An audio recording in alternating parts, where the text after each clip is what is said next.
We're back now with former Secretary of State John Kerry. He is in town as part of a UN push to combat climate change. Mr. Secretary, good to see you here. Great to have you here. Happy to be with you. Thank you. We want to talk to you about this climate project, but I want to start on Iran. Sure. The United States is not required to defend Saudi Arabia in the wake of this attack. But does the U.S. look weak if it doesn't militarily respond? Not if we do other things that show strength and confidence in a genuine strategy and policy, and that's what's really lacking here, I think. You've got to go back to the beginning here. We had an agreement. We have an agreement that the rest of the world supports. The nuclear deal. The nuclear agreement. And I heard Secretary Pompeo say, well, we want to get into a place where we know they can't have a nuclear weapon. Well, we're there. We were there. And France, Germany, Britain, China, Russia all still support a multilateral agreement that was a model of multilateral diplomacy. We came together, the world welcomed this, the United Nations Security Council ratified it, embraced it, and that still is there. Along comes President Trump, and he pulls out.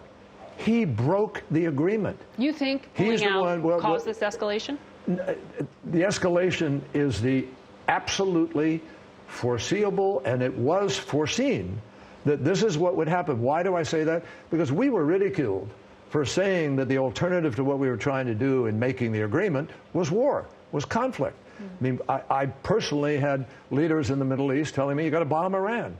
We had a prime minister of Israel come to America and ask for a green light to bomb. So we were averting war. And when we signed the agreement in Vienna, the initial agreement, we all agreed that this was a way to avoid a war and open up a channel of communicating and diplomacy to be able to deal with legitimate other issues that are concerned with Iran. We're concerned about their support for Hezbollah. We're concerned about their missiles. We're concerned about Yemen. We're concerned about interference in other countries. But what is the best way to deal with that, Margaret? That's the question. But can the nuclear deal be salvaged now, given that Iran is already starting to push the limits and cheat here? Well, there are sunset clauses. Yes, they are. Look, I think, you've got to be really clear and honest about what's happening here. I believe Iran, one way or the other, was behind the attack that took place. That, to me, is obvious. It's also obvious that it's got to be denied. And it will be denied right now because they need the plausible deniability. But the president, I think, is actually correct to be evaluating sort of not being rushed into a corner to go to war. That is what we shouldn't do. But you've also got to look at what happened afterwards, after we pulled out.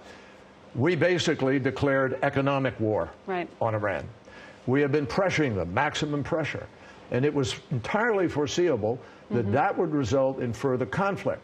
So we're seeing the unfolding of really a bankruptcy of approach. The international community can come together now. I think there is a way to avert war without showing weakness. I want to take a quick break and have a more extended conversation on the other side of it. Don't go anywhere. Great. Secretary Kerry, all of you stay with us, and a conversation about climate change ahead.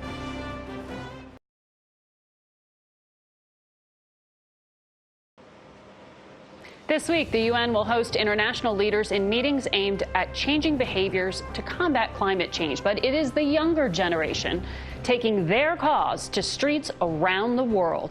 We will be right back with that.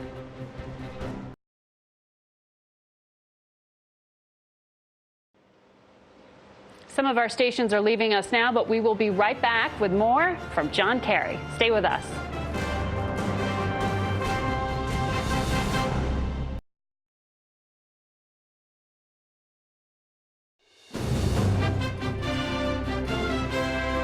Welcome back to Face the Nation. We continue our conversation with former Secretary of State John Kerry.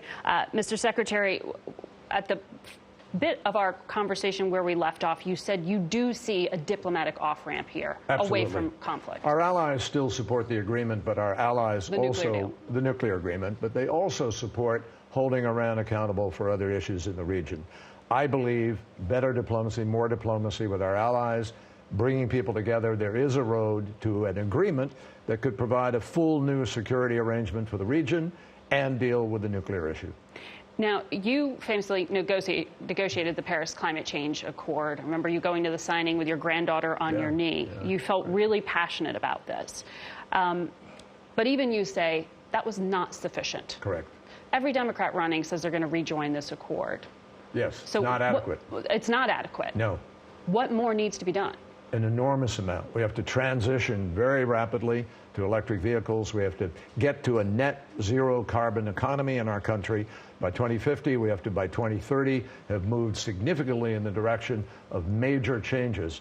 Every scientist who has been involved in this for years is telling us we have a certain number of years in order to be able to respond, and no nation in the world is responding adequately.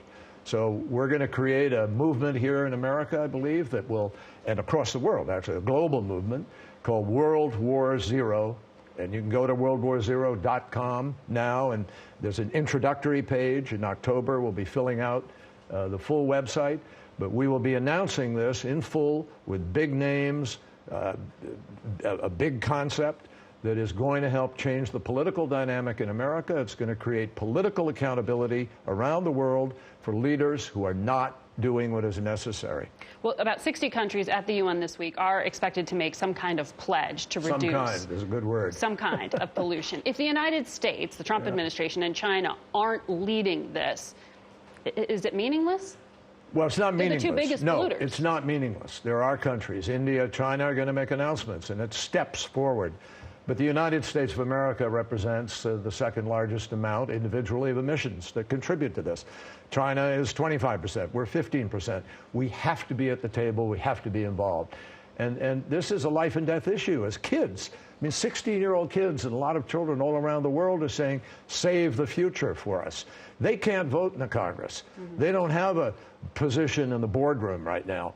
So more and more companies are actually coming to the table. We're working with a group called We Mean Business, 1,000 companies, $21 trillion of assets. They're committed to moving.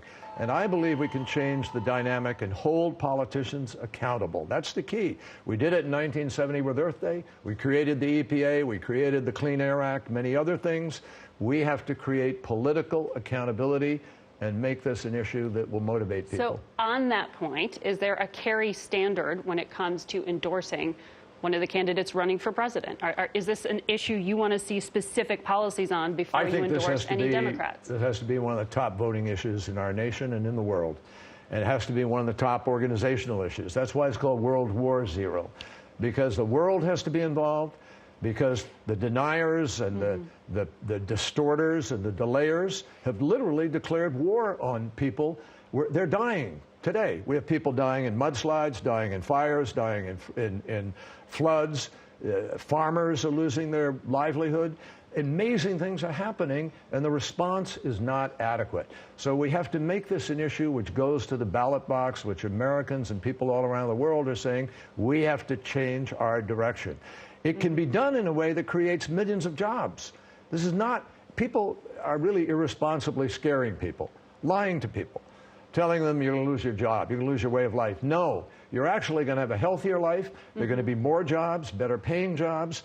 This is a revolution that I think young people are way ahead of the leaders on this. And we have to make sure we are accountable to ourselves and to future generations. You obviously served alongside Joe Biden in the Obama administration. The Secretary of State seemed to be supporting on this program what Rudy Giuliani, the president's personal attorney, is doing in terms of calling for an investigation into Joe Biden. Well, first of all, it is entirely inappropriate for the president's personal attorney to be involved in another country trying to find dirt on a presidential candidate, number one. Number two, what President Trump has done is an abuse, if he has done it. And the way to prove whether he's done it or not is release the transcript of that conversation. That's how you get to the bottom of this.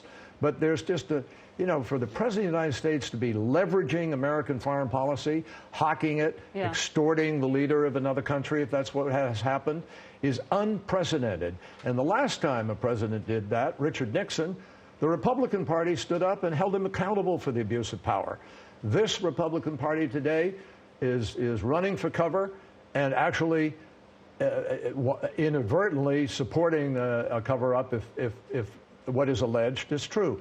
The only way to get at it is release the transcript, let everybody see what the president said. And if he leveraged American foreign policy and foreign aid to get a president of another country to be the opposition research arm of his campaign, that is a fundamental, profound, and deeply disturbing abuse of power. Do you know what Secretary Pompeo was talking about when he said election interference? I mean, were you surprised he talked about that? No, I don't. I don't know what. Is it an appropriate thing for the Secretary of State to be talking about? I have no idea what he was talking about, so I'm not going to make a judgment on that.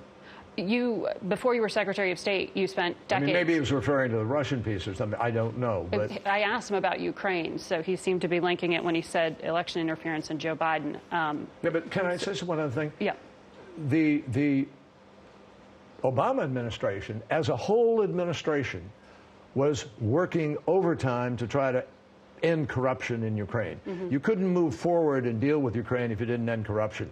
So that was the focus. It was professionals in the State Department, an ambassador who requested that we be involved to try to get a prosecutor out of the way who was not able to move.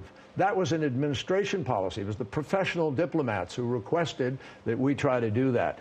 So I think there's no equivalency here. The president's just is throwing up a distraction. The fact is that that transcript needs to be released in order to clarify whether or not this president has again colluded in a way with another country that is inappropriate. Can I ask you very quickly about the seat that you held in Congress? Well, you can ask, but Senate, I'm not. You don't want to pick someone in the primary race for your old seat in the Senate in Massachusetts. But are you surprised to see this? Does this demonstrate to you in any way the divide between, Joe Kennedy, grandson, and scion of that family as sort of the more progressive arm of the Democratic Party versus someone, Ed Markey, who you know well? Margaret, I am not going to comment on what's happening there, and I'm not going to comment on 2020 at this point in time. There's a time when it may be appropriate, and I'll weigh in, but not today. Hopefully it'll be with us here on Face the Nation. When you do, Mr. Secretary, always good to talk to you. We'll be right back with our panel. Stay with us.